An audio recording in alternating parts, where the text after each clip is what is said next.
For a talk with the, it's a pretty good turnout for a talk with the word statistics in it, I think. I'm not sure before I was doing this work if I would have attended a talk with a title like this myself, but now I know better.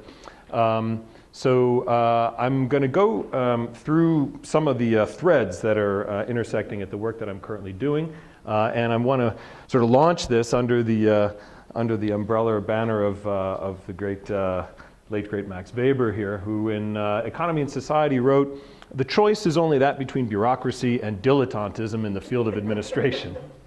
Over time, I read that a long time ago when I was in grad school, and over time I've been thinking about this, and it's been taking on different shades of meaning. I've looked up the German words and all of this, and I don't actually speak German, but I've been trying to, get a sense of the translations and all of that sort of thing. And so, he's saying here that this isn't embedded in a long discussion that he has, this magisterial work on administration, right? And essentially he was saying that in the field of administration, either you're doing this through a bureaucracy, you've got, and he classically, describes bureaucracies as having offices and officers, these are distinct, right? Officers come and go. The important thing is that the position, the office exists, and you have various kinds of mechanisms for populating this, putting your staff in there, et cetera. Either you're running an administration that way, or you're not.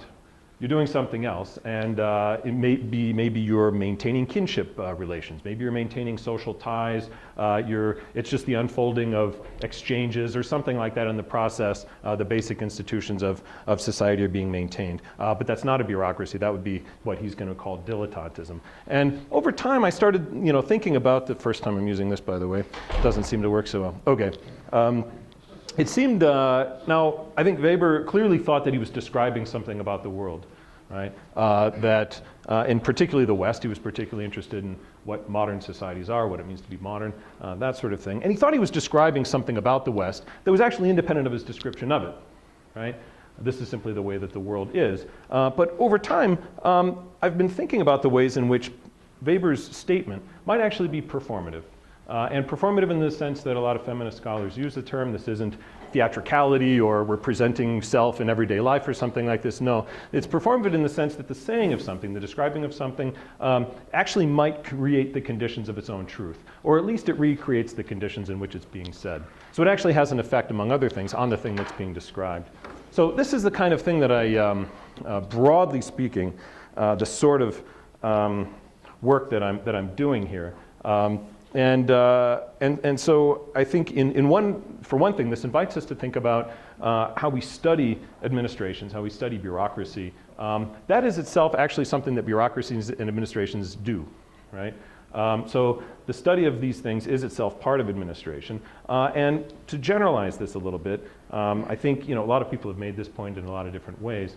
But I think we have to acknowledge and actually pursue the implications of the fact that the way that scientists, including social scientists, study the world, in a particular study societies, like most of us are doing in this room, that's actually intimately involved in the way that those societies are changing, right?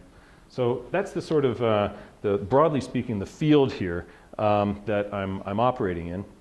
One of the questions that I set out to address in this research was this one: what do statistics do? When I learned that statistics is one of the chapters in Turkey's EU entry negotiations, first of all, I thought that was weird. I didn't know very much about statistics.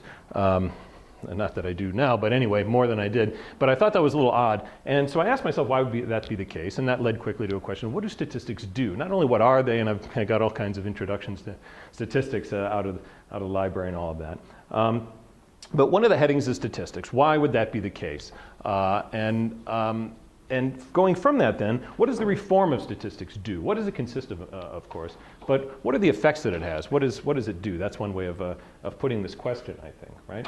And I think this leads us in the direction of looking at things other than the political dimensions of EU integration in this case, but reform more generally. And I think this is usually the way that this EU entry integration process is taken, especially in Turkey, that it's basically all politics, right? It has to do with deals, official statements, politicians making announcements, backroom deals. If politicians within Europe feel that it's beneficial for them in the domestic politics of their country or whatever, Turkish politicians, this is all basically political. And I think it is, clearly. But it's more than that. It's also technical, right? And this is something that I think gets forgotten often. So, for example, when a politician in Turkey basically expresses indifference or exhaustion or disinterest in the whole EU process, it's as if it's basically over, right? Now, it might not be leading towards Turkey actually entering the EU. I really don't know what to say about that. If you'd asked me 10 years ago, I thought it looked pretty good, but it's definitely unclear. But that does not mean that the whole process is over. The integration is over, it's done, it was brief, or what have you. And you hear this regularly in the Turkish press. I think that's fundamentally wrong. And so I think we need to decouple whether or not Turkey is going to get into the EU from how profoundly the whole integration process has been.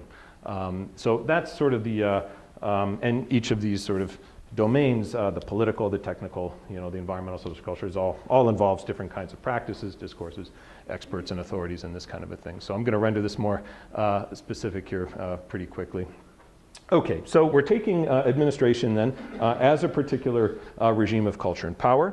Here I'm going to mention a few of the engagements that I'm making. Here I've found particularly the work of Weber, among others, but also Foucault to be useful on discourses and practices and the kinds of selves that get produced in and through them. I'm going to touch on some of these things.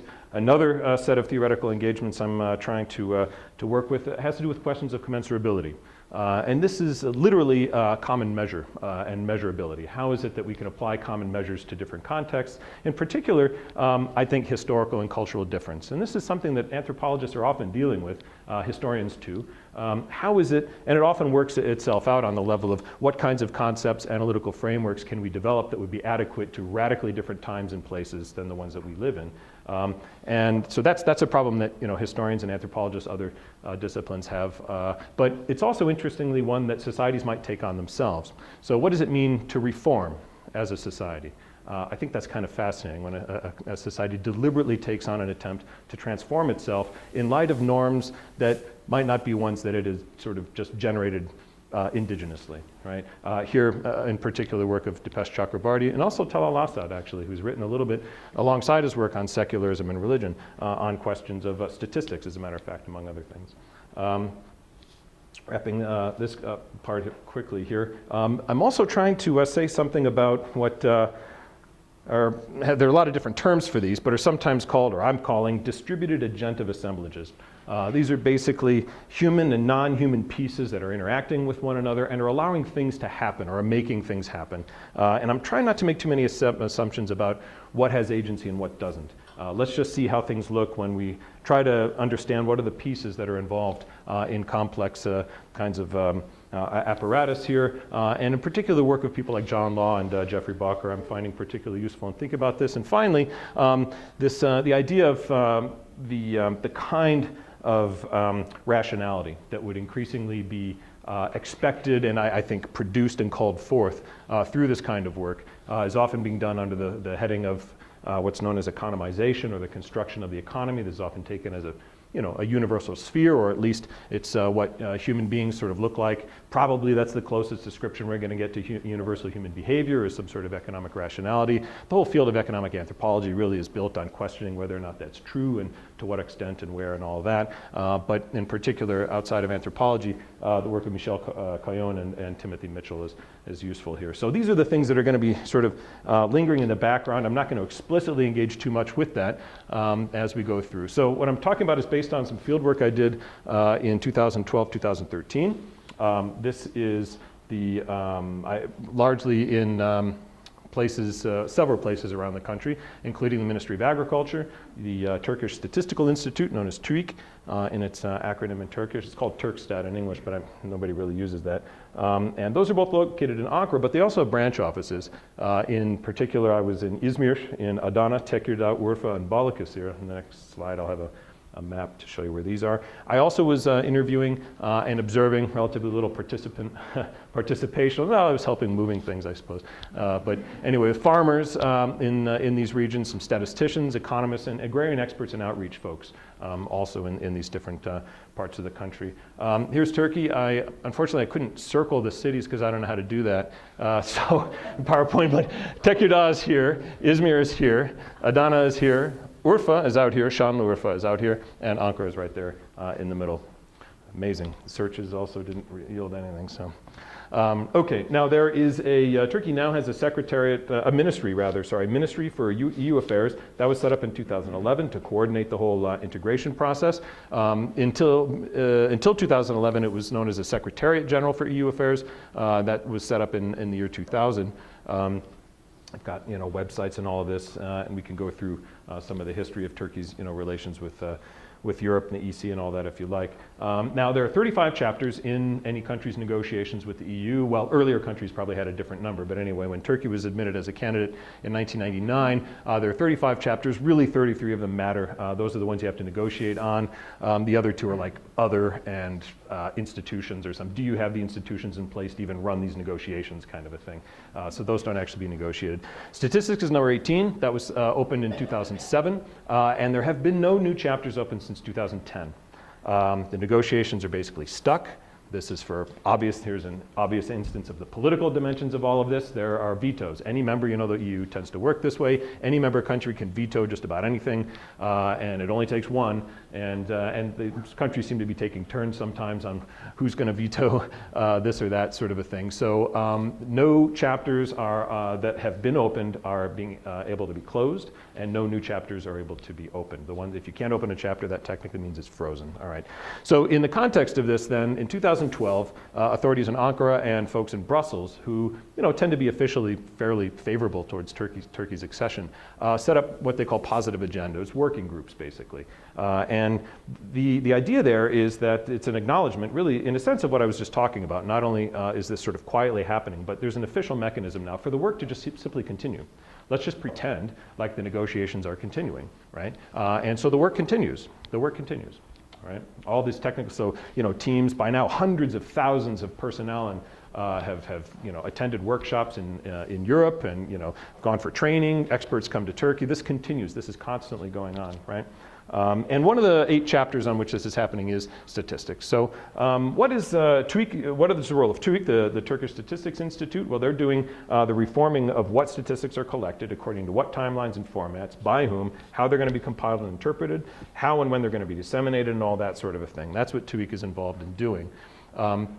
Now, when I was talking to people there, they said that the 3 areas that they are working the most intensely on are agriculture statistics, national accounts, basically measuring what is the GDP of the country, et cetera. They're changing the formulas that they do that according to. And business registers, so how much of basically Turkey's economic activity is being recorded. Do you get a receipt at the shop, kind of a thing. And legally you're supposed to, but Now, agriculture, I chose to work on agriculture statistics. I could have worked on those other things. I was less interested in them. Took this as an opportunity to learn something about agriculture as well. Agriculture is not just one topic among many for the EU. It turns out that agriculture subsidies are the single biggest line item in the EU budget. Now, you might think, well, wait a minute, defense, social security, probably bigger, but those are still done at the level of the individual member countries. So in the EU budget per se, the single biggest line item is agricultural subsidies, right? It turns out then also that one of the criteria for closing the statistics chapter is getting these agriculture statistics in line with EU norms, and that happening, getting that closed, is one of the criteria for then opening the agriculture chapter. There's a separate agriculture and fisheries, I think, combined chapter in the EU negotiations, right? So agriculture statistics turn out to be a particularly key issue then in the reforms and in the negotiations here. Agriculture, needless to say, is also very important to Turkey's economy, not as much as it historically was when the country was largely agricultural. Most people were employed in the agricultural sector. It was a huge part of the national economy, et cetera, but that's less the case now. But for things like food security, which is a term that you increasingly hear in Turkey as well, they've translated that into Turkish, and by that they mean everything from genetic quality and the diversity of native species to just having enough food around, to not being dependent on imports, for example, but also rural employment is important in connection with agriculture as well as exports. But we do want to be clear that in real terms, the agriculture sector continues to grow in Turkey. Other sectors of the economy, industrial stuff and construction, all that, are growing much faster. So agriculture is actually a shrinking part of the Turkish economy. Everybody knows this. Certainly in the ministry they know that. Most farmers probably know this as well. But it still has a disproportionately large importance, especially in rural areas, obviously for rural livelihoods. And those of us who work on cities, or until fairly recently I was working on cities, if you want to understand migration to cities and the buildup of sort of the edges of cities and all that sort of thing, these are overwhelmingly people who've migrated from rural areas. So if you want to understand what's going on in cities, you need to know what's going on in the countryside. Right? So even if you're not particularly interested in agriculture or the countryside in Turkey, it's worth having a look at what's going on out there. So for migration, urban conditions, food prices as well, incidentally. Okay, so I was asking then in Ankara, the leader of the team at the EU ministry there, about why there's even a separate chapter. And he says, well, it's interesting. While there's so many areas, issues like energy, for example, the environment, the economy, why a stats chapter? Well, the reason is that EU gives great importance to them. Decision makers in the EU, when they're making decisions, furnishes them with the things they need. This is the fundamental reason. Which areas are less developed? Which are more? Who needs what? You need data for this sort of thing. So I think one way that we can think about what statistics do, right, is information. This is the most straightforward. They provide information to decision makers. They provide information to markets, right, et cetera, et cetera. What he's talking about here, how you can allocate resources if you're an administrator, et cetera. This is classic, means ends calculations, both for a task at hand, right, to how you're going to spend, resources on agriculture, but also trying to understand if you've got the right mechanisms in place for this to happen. So understanding how your administration is functioning as well. This is, I think, Weber would say this is the classic rationalization of administration through bureaucracy.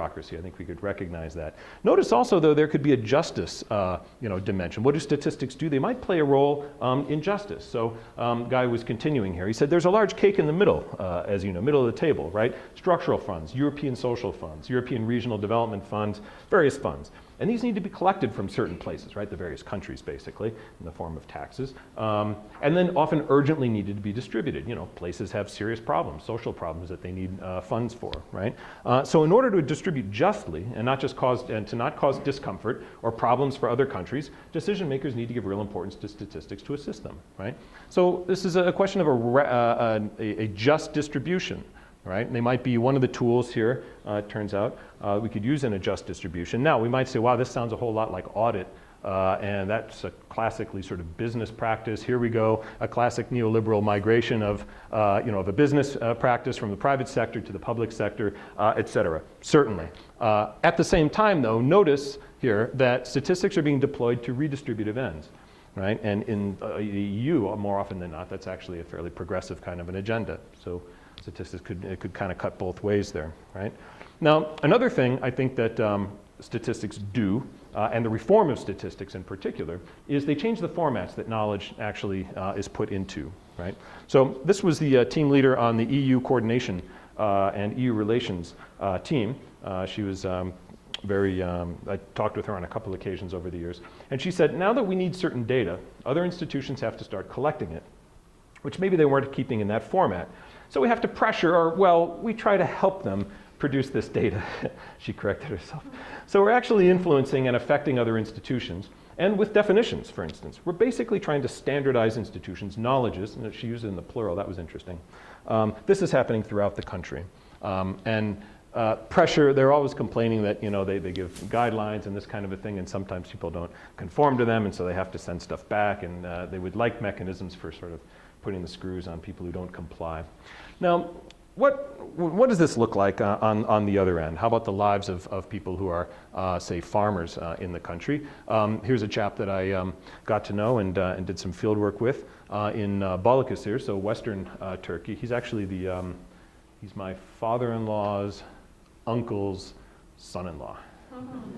There's probably a kinship term in Turkish for that. I wouldn't be surprised. He's primarily interested in dairy and doing dairy, which is being encouraged right now in Western Turkey, in Balıkesir. If you want to do cattle, beef, you're out of luck, but for beef cattle. But if you want to do dairy, there's a whole subsidies regime and all that's encouraging this. And so he set up a little dairy barn, and he also has some relatively small, medium small acreage of corn going that he's growing, and all of it just goes to silage. So they mulch up the corn, ferment it, cover it with tarps, get it fermented a little bit, and it becomes a very nutritious feed for cows. So he said, whoops, we did, oh, there we are. So he told me, we did everything, documents, just to be sure. It took about 5 or 6 months just getting the proper permission to set up his dairy barn. We could have done it illegally, just set it up, run it, do it. The authorities would probably come around, warn you, and then maybe put you out of business. By that time, a year's passed or whatever. You will have seen if it works or not, but he didn't do it that way, right? But because then in the future, with the EU integration, he was saying, they'll probably say, the EU folks or the government, well, those without a workplace permit won't be eligible for subventions. I think that's coming, he said. And then he added, the little guy is going to be finished off that way. And I think he's right, by the way. But you need to be in a position, well, we'll talk about that. This is setting up a mechanisms that probably very small-scale producers are not going to be able to function in.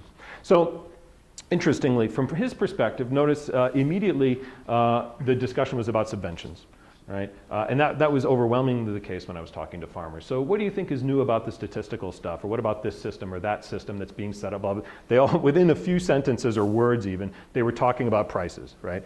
That, it wasn't, unfortunately from my perspective, well, our region is known for its X, I'd like to contribute to that. Nobody talked like that. It was just the price. What price am I going to get for this stuff? And if there's a subvention, so much the better. How much? Is it more or less than last time? That was really what they were talking about. There are different kinds of subventions. We can get into that more if you like. Direct price support, when you sell your stuff to a certified, purchaser, et cetera, you take that bill of transaction and you submit it to the government, and they'll give you a certain subvention per kilo, et cetera. There's fuel supports. So if you have a tractor, for example, they will subsidize the fuel on that so that you don't have to pay the same unbelievably expensive price for gas that they pay in Turkey. I think Turkey and Norway, most expensive gas in Europe. This is part of an attempt to mechanize, to encourage people to use tractors, to mechanize Turkish agriculture, keep the prices low, better exports, et cetera, et cetera. Fertilizer is also one of the things that's subsidized. I think they want to get people using whatever science is saying is the best fertilizer of the day on that. Okay, so notice now you can't apply for subventions if you're not registered in the system, right, for one thing, the system. And there are several systems, but I'm just calling it system. There are differential subventions for different products in different regions. I won't get into the details of that. And there also are usually some production minimums. So again, the smallest producers are not going to be able to benefit from these subsidies. Their stuff's going to be a little more expensive. They're not going to be unloaded at the same price. They're going to be squeezed and probably they're just going to be producing for their own use, but they're not going to be a serious supplier to Migros or something like that, right?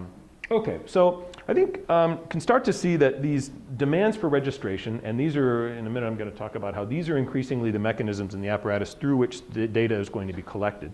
They're starting to affect people's behaviors, right, their practices. So I think statistics then and their collection, we could think of them as part of a shifting and morphing apparatus, right, that involves a lot of different pieces, right? Obviously people, computers, land, right, institutions, knowledges, and clearly this is all saturated with relations of power, which I'll talk about a little bit more.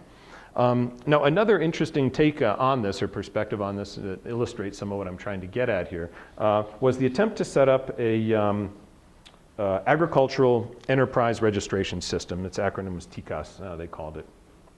This was an attempt by the Agriculture Ministry to, first of all, start counting agriculture with the unit of analysis being the enterprise. And this is something that Europe does. And the enterprise could be a family, could be whatever, you're just going to call yourself an enterprise, right? It was survey-based, so they actually spent quite a lot of money to, the ministry already has regional branch offices, even down at like the county level, the equivalent on our county level. They actually spent money to put people in villages, right? And these are agriculture kind of extension officers. They are truly, they're sort of trained in agronomy and modern agricultural sciences, but they also know the region well. And they were supposed to survey who's growing what, where, how much, how's the harvest, et cetera, et cetera. They couldn't do it, right? They just weren't able to have the access. They weren't able to get out into all the fields. The reasons why they couldn't do it is different for different regions, and that's in itself interesting. So it failed. That attempt actually failed, and I don't, and there are a lot of understandable reasons why it failed. And I don't think that it's really belittling them to point that out because it was, it's a huge, it's really a huge undertaking what Turkey is trying to do. I mean, I think for Slovenia, to change the agricultural data collection mechanism, they could probably do that in like a week or something. I don't know, I'm exaggerating, but Turkey is just such a huge country, right? So what they're doing now is there's an attempt then to move from people going out and actually talking to people, and the harvest comes, it's done, they plant something again 2, maybe 3 times a year. So this is a very, very time and money consuming kind of an enterprise. Now they're trying to move to what they're calling administrative data.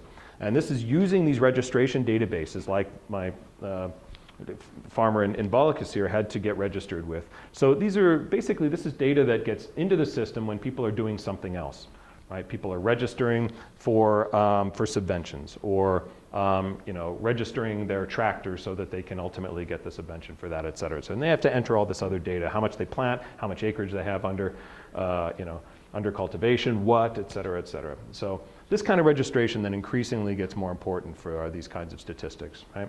So I was in the offices of I was in the Ministry of Agriculture in Turkey, and they're generally very generous with their time, amazingly.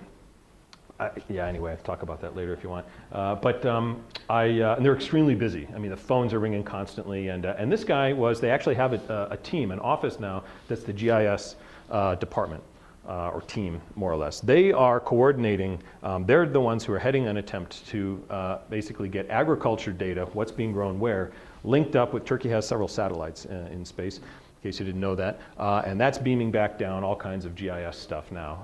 And they're linking up the agricultural stuff with the title deed registration, the land registry, right? Who owns what parcels of land? They're trying to triangulate this stuff. And it's obviously immensely technical. And this guy, who is the leader of the team doing this, was talking to me, and he was telling me about how they have a very elaborate and sophisticated thing that they're setting up that's going to give them amazing data. It's going to be incredibly accurate. It's going to be fantastic. Meanwhile, his phone's ringing, and he's having these phone calls coming in from various regional offices. And they were telling a very different story. And I tried not to eavesdrop, whatever, but it was just blowing my mind what he was talking about, that I finally just started eavesdropping completely. And so he started having conversations like this. He's talking on the phone. I've sort of cut out a few things here now and then. But so as you know, we're collecting wheat output countryside, right? What do you think? What's your estimate? This is from Diyarbakir, by the way, which is in the southeast, predominantly Kurdish southeast, a big important city. So what do you think? What's your estimate on wheat output nationwide? What our statistical system collected says 27 million tons. You think that's correct? Starts laughing. Maybe not. Okay, so let me explain my problem to you then. The Minister of Agriculture announced it as 20 million. We know consumption's around 15 million tons, and we don't have any exports of wheat. Turkey was not exporting wheat at the moment, right? So now, if we had 27 million tons, right, we wouldn't have had any imports, but we know that we had imports, right? About 2 million tons of imports. So we have to add that to whatever our production is. So we're talking about 29 million tons. That can't be correct, right? Let's even say consumption was 16 million. We still have 13 million tons unaccounted for, right? So where's that wheat, right? Nowhere, right? So he's telling me we got this fantastic system. It's like watertight. And then he's like on the phone with the regions like that, right? And it's understandable, yeah? So he said, he's still on the phone. Look, up till last year, TUIC would get our figures just raw. They would give them the raw data, and then TUIC would deal with trying to, trim them. And maybe they were good, maybe they were bad, right? This time we said, look, let's not give them raw figures. Let's talk with our colleagues. Let's announce sound, and use the term makul ve mantıklı, production figures for every province. And it's like reasonable, sound and reasonable, for every province and sub-province. But when we saw 20 million, we were just stupefied. So our people worked on it. What should it be, et cetera. Now, maybe you think we've dropped the output figures too much. Maybe you should evaluate that. But you do need to decrease your figures, right? You're going to have to report us different figures, right? All of Turkey needs to do this. There are no 27 million tons, right? And when they added up what all of the various regions reported to them, it came out as 27 million, right? That they had collected through their various apparatuses. So several problems here. First of all, they know that the data generated by their system is wrong, right? And the second problem is that the minister said one thing and they're producing other kinds of information. So are they going to be in disagreement with the minister? You can't have that kind of a situation, right? How are we going to deal with this? Well, getting back to our GIS guy talking on his phone, there's clearly the guy on the other end was very animated. They're colleagues. The guy on the other end was also an agriculture ministry employee, And he's saying, yeah, I know. I think you're right. I believe that what TÜIK has down as officially the area under production for Turkey isn't correct, right? Not for any of the provinces. It's actually smaller, the areas that are planted. A lot of areas, for example, I know are recorded as agricultural lands, but they've got stuff being built on them, right? People are building houses, people are building factories, and they haven't changed it over. So we've been working on this with satellite imagery. We'll be able to get this automatically in future years. But for this year, we still have to figure out this 20 million tons, right? And Tekirdağ, by the way, has the same problem. Just before talking to you, we spoke to them. I heard that phone call conversation too, by the way. And I said, and he did, it was really amazing. He said, look, just drop from the production. Your formula is based on a certain area that's under production. Just trim that back a little, will you? And that'll bring down. Also then cut a little bit from production, from the actual output. Try to reach our number that we need you to reach, right? And that's what we did, right? Okay, so that's what you do. That's how you deal with this. Now, what was the reaction of the guy on the end of the phone? I couldn't hear him. Unfortunately, I got to figure out a way to do that. Some telekulak. Telekulak. I need to, yeah, I'm sure there's a lot of people in Turkey who could help me with that at the moment. But it was very interesting. Clearly, the guy on the end of the line was very concerned about the effect that this was going to have on his local farmers, right? They're working for the same organization, right? But it was interesting to see the different sort of concerns, right? They want the numbers to be as inflated as possible at the regional level so that it works into a formula that's better for the subventions and that the farmers locally there will get, right? And he probably said something like, look, I'm trying to look out for our guys down here, you know, this kind of thing. And he used the term, I'm trying to dues and rights. And so the guy on the phone said, look, forget about the local guys' dues and rights, man. Adamların hakkını boş ver abi. You know, you're collecting statistics, you know, for subventions. It's the duty of the institution, of the ministry. The ministry requires it. If he thinks the subventions are low, he'll raise them. But it has to go through now this sort of, you know, circuitous route, right? We just need the accurate data now. Maybe there will be a benefit to you down the road, right?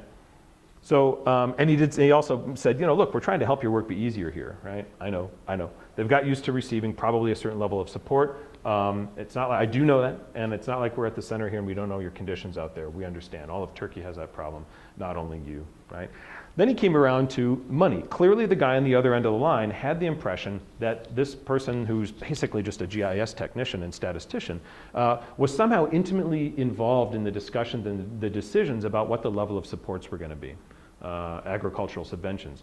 And, you know, finally a few other statements. He's like, I don't know why you're talking to me about this. I have nothing to do with that. But he said, I've got nothing to do with the money you're talking about, right? Subventions are going to be paid based on TÜIK's published figures. So indirectly, it's not whatever the ag ministry comes up with. It's actually TÜIK's figures that are going to be used for that. I see your problem, but look, the minister has given us specific instructions on this, right? Blah, blah, blah. And his assistant now is calling us every hour, wanting it, the assistant of the actual Minister of Agriculture, right, is calling this guy on a fairly regular basis, right, several times a day, asking, okay, who's checked in and who's revised their figures, right? So there's a massive amount of pressure on this guy, right?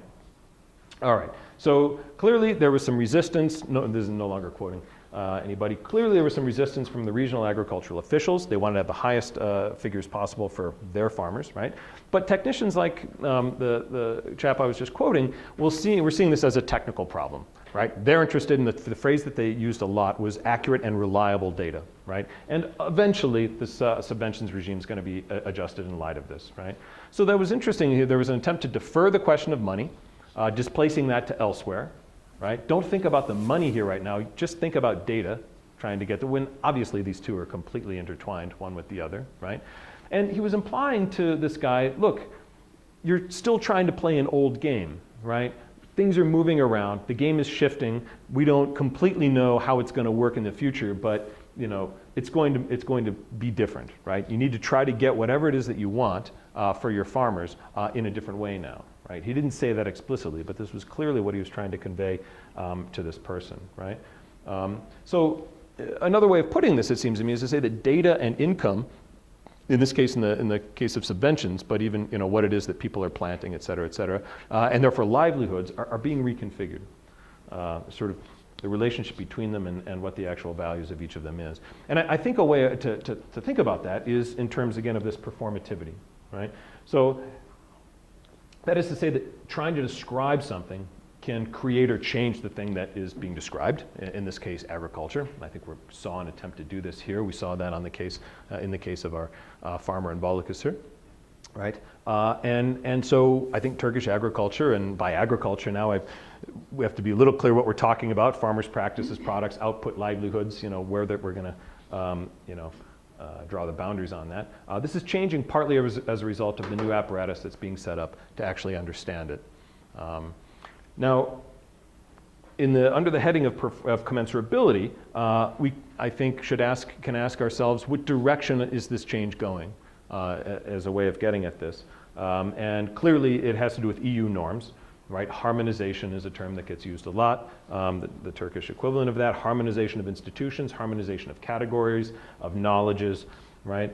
And this is deliberately an attempt to make it increasingly possible to use a common measure, right, for the assemblages that we're going to call agriculture, and even, including how the phenomenon of agriculture is going to be defined. What are the boundaries of it? Are we including, what goes on in rural households or not? This kind of a thing.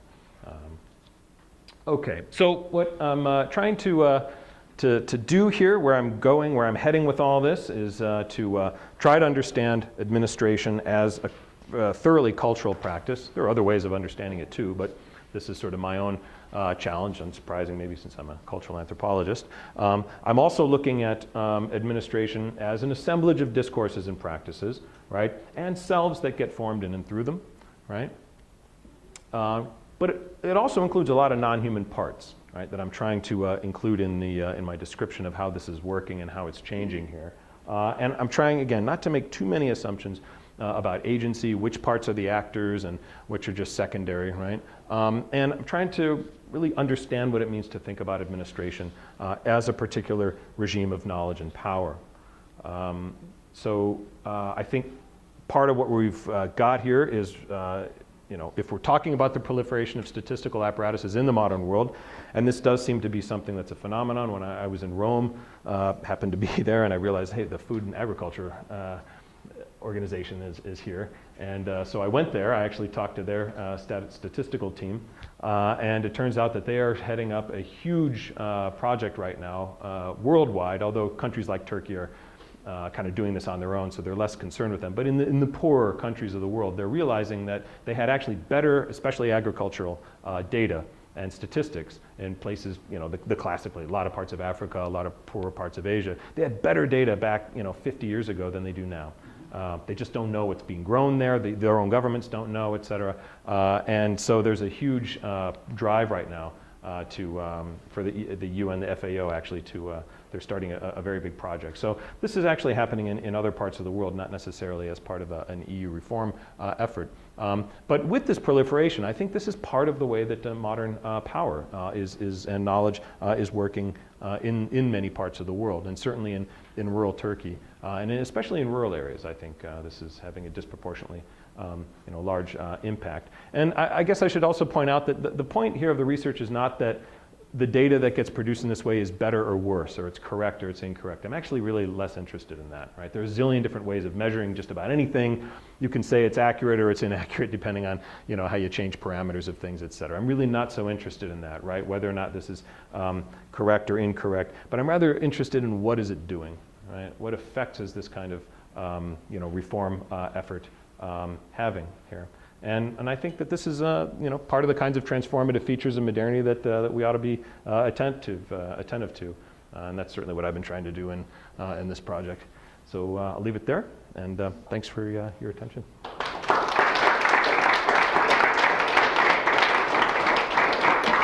Well, I'll also mention, notice the only sponsor here that doesn't have a logo is the Center for Turkish Studies. So yeah, we're going to look out for the logo contest.